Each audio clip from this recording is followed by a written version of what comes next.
Hai, salam sejahtera kepada semua murid tahun 5. Baiklah, untuk bahagian ini, cikgu akan membimbing kamu menjawab buku kerja yang berwarna jingga, iaitu buku cemerlang, muka surat 47. Sebelum kamu menjawab soalan ini, marilah bersama-sama membaca soalan yang terdapat dalam muka surat 47, iaitu baca pantun di bawah, kemudian jawab soalan-soalan yang berikutnya. Baiklah, kebiasaannya kamu diberikan petikan untuk kamu jawab soalan pemahaman. Tetapi pada kali ini, soalan ini berbentuk pantun. Oleh itu, kamu dikehendaki untuk menjawab soalan dengan menggunakan ayat kamu sendiri. Baik, sekarang kita baca bersama-sama pantun ini. Pantun ini mengandungi 8 rangkap pantun. Setiap 8 rangkap pantun ini mengandungi 4 baris. Mari kita baca pantun ini bersama-sama. Anak senohong si ikan suji, panjang lagi si ikan parang. Berbohong itu sifat yang keji, kemana pergi dibenci orang. Sotong gurita si ikan parang, anak belata sedang ditimbang. Jika kita dibenci orang, jadilah kita si kera sumbang. Udang ketak si udang galah, mari diberap di dalam peti. Kalau sudah berbuat salah, mohonlah maaf seikhlas hati. Ikan diberap bersama halia, masak bersama si daun geti. Memohon maaf, pekerti mulia, tanda kita insan sejati. Ikan kelah, ikan ketutu, manakan sama ikan tenggiri. Rakan yang susah hendaklah dibantu, jangan asyik mementingkan diri. Haruan tasik, ikan tenggiri, dibawa ke kota berpeti-peti. Kalau sering mementingkan diri, tandanya kita buruk pekerti. Cuaca redup, gelap memekat, berkepul awan merintang masa. Adat hidup bermasyarakat, dengan kawan bertimbang rasa. Berkepul awan merintang masa, cuaca redup tidak terkira. Dengan kawan bertimbang rasa, gembira hidup, aman sejahtera. Baiklah, sekarang mari kita lihat apakah maksud bagi setiap pantun yang cikgu lafazkan sebentar tadi. Bagi baris pertama, pantun ini bukan menceritakan tentang ikan suji, bukan menceritakan tentang ikan. Sebaliknya, kamu perlu melihat maksud pantun di bahagian baris yang ketiga dan keempat, iaitu yang cikgu telah tandakan berwarna kuning. Jadi dalam baris pertama ini, pantun ini menceritakan tentang sikap berbohong. Jika kita suka menipu ataupun berbohong, kemana sahaja kita pergi, kita pasti akan dibenci orang. Seterusnya kita lihat rangkap yang kedua. Maksud pantun kita akan lihat di bahagian baris ketiga dan juga baris keempat. Jika kita dibenci orang, jadilah kita si kera sumbang. Maksud kera sumbang di sini ialah orang tersebut tidak ada kawan, tidak ada orang yang hendak berkawan dengannya. Jadi sekiranya kita mempunyai sikap ini, kita akan menjadi seperti kera sumbang. Seterusnya kita lihat rangkap yang ketiga. Kita lihat baris yang ketiga dan juga baris yang keempat. Kalau sudah berbuat salah, mohonlah maaf seikhlas hati. Baik, dalam rangkap pantun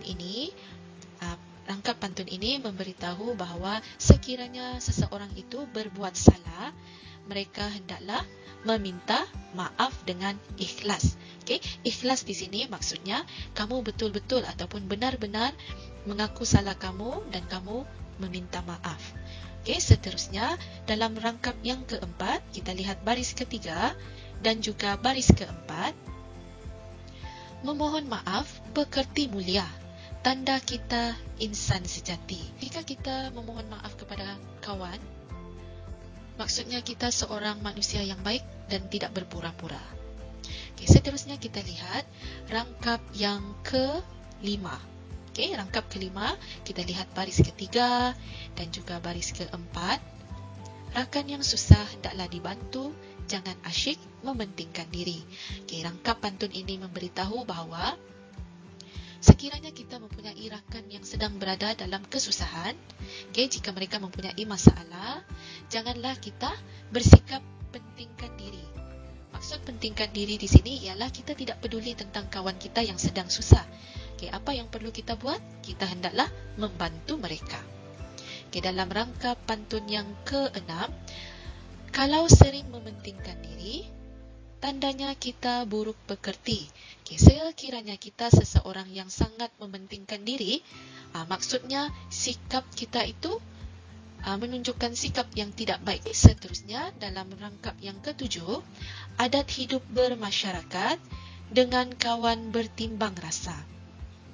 Okey, maksudnya dalam hidup bermasyarakat, kalau kita hendak kawan itu sayang kepada kita, kita perlu ada sikap bertimbang rasa.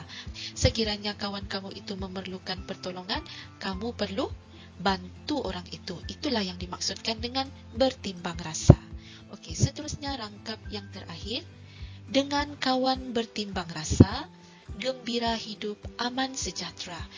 Jika kita bersikap bertimbang rasa kepada kawan-kawan kita, kita akan rasa hidup kita ini sentiasa gembira. Okay, sebab kawan-kawan itu sayang kepada kita. Begitulah juga kerana kawan-kawan akan sayang kepada kita. Oleh itu, hidup kita sentiasa aman dan sejahtera. Baiklah, sekarang mari kita jawab soalan ini bersama-sama. Okay, kita lihat soalan yang pertama. Soalan yang pertama berbunyi, kita dilarang berbohong kerana... Baik, bagaimana cara kita menjawab soalan ini? Okey, yang pertama sekali kita perlu lihat soalan ini. Apakah kata kunci yang terdapat di dalam soalan ini?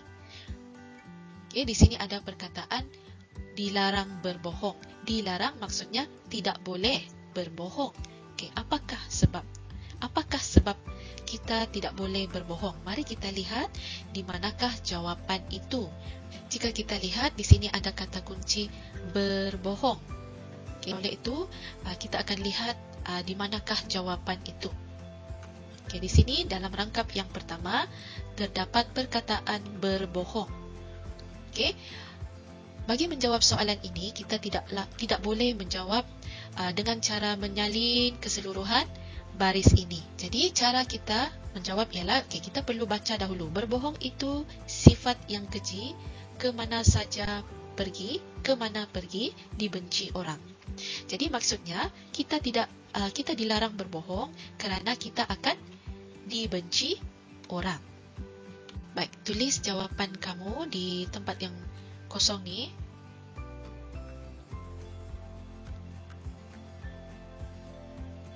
Okey, kita baca semula ayat tersebut. Kita dilarang berbohong kerana kita akan dibenci orang. Baiklah, seterusnya kita lihat soalan yang kedua. Apakah yang perlu dilakukan selepas melakukan kesalahan? Apakah yang perlu dilakukan selepas melakukan kesalahan? Okey, kita lihat apakah kata kunci yang terdapat di sini. Okey, maksud soalan ini ialah apakah yang perlu kamu buat selepas kamu berbuat salah. Okey, di manakah jawapan itu? Kita lihat kata kunci iaitu melakukan kesalahan. Okey, berdasarkan kepada pantun ini, jawapan ini terletak di rangkap yang ketiga. Okey, iaitu kalau sudah berbuat salah, mohonlah maaf seikhlas hati. Jadi maksudnya jawapan di sini ialah kita perlu meminta maaf selepas melakukan kesalahan. Jadi kamu perlu menjawab soalan ini dengan lengkap. Cikgu ulang sekali lagi, kamu perlu jawab soalan ini dengan lengkap. Jangan jawab pendek.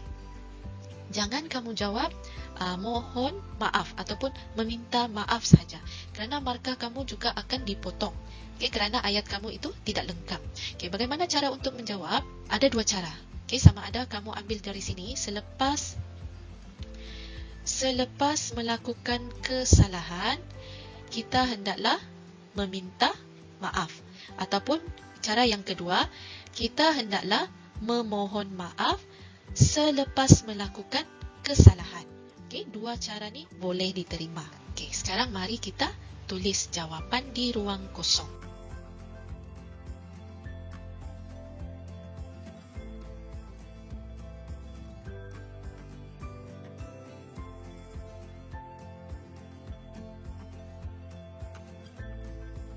Soalan yang seterusnya, apakah yang perlu dilakukan jika ada rakan yang susah? Apakah yang perlu dilakukan jika ada rakan yang susah? Okay, soalan ini bertanya, apakah yang perlu kamu buat sekiranya kamu ada kawan yang susah? Kita lihat kepada kata kunci yang ada di sini, iaitu rakan yang susah. Di manakah letaknya jawapan itu? Okay, kita lihat setiap rangkap ini. Okey, baik. Jawapannya terletak dalam rangkap yang ke-5. Okey, iaitu berbunyi, rakan yang susah hendaklah dibantu, jangan asyik mementingkan diri. Okey, jadi maksud rangkap ini, kalau kita ada rakan yang susah ataupun kawan yang susah, kita perlulah bantu dia dan jangan pentingkan diri sendiri. Okey, jadi cara menjawabnya ialah kita akan ambil beberapa potongan ayat daripada ayat tanya ini. Okey, iaitu jika ada rakan yang susah, kita hendaklah membantunya.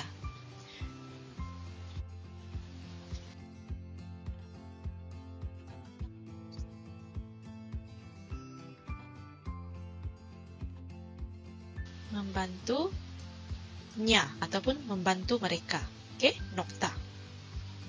Jika ada rakan yang susah, kita hendaklah membantunya. Okay, soalan yang terakhir berbunyi, pada pendapat kamu, apakah kesan amalan bertimbang rasa? Untuk soalan ini, semua jenis jawapan akan diterima. Boleh diterima. Yang penting soalan itu harus, jawapan yang kamu berikan itu logik dan juga munasabah. Pada pendapat saya, antara kesan amalan bertimbang rasa ialah kita akan disukai oleh orang lain ataupun kita akan disayangi oleh kawan kita dan hidup kita akan sentiasa gembira. Okey, jadi itu ialah idea daripada cikgu. Kamu boleh memberikan idea kamu juga. Okey, jadi contoh jawapan di sini ialah, kamu akan tulis